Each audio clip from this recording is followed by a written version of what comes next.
In today's video, we will see how to turn on subtitles on a VSeeBox. Enable closed captioning for any channel or app.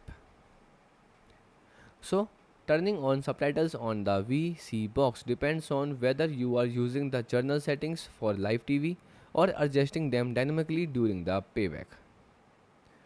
Here are the concrete steps to enable them. Method 1, using system settings for live TV. So go to the main settings in the step 1 menu. You can go to the main settings menu on the VSeeBox home screen. Step 2, look for the closed caption or subtitle settings option. Next, toggle the feature to on. So select your preferred text size and styling, example small text, yellow or on back. Next, module 2, enabling subtitles during playback. So press the menu button on the remote control while watching a live TV channel or VOD. Next, navigate to the subtitles audio option in the on-screen menu.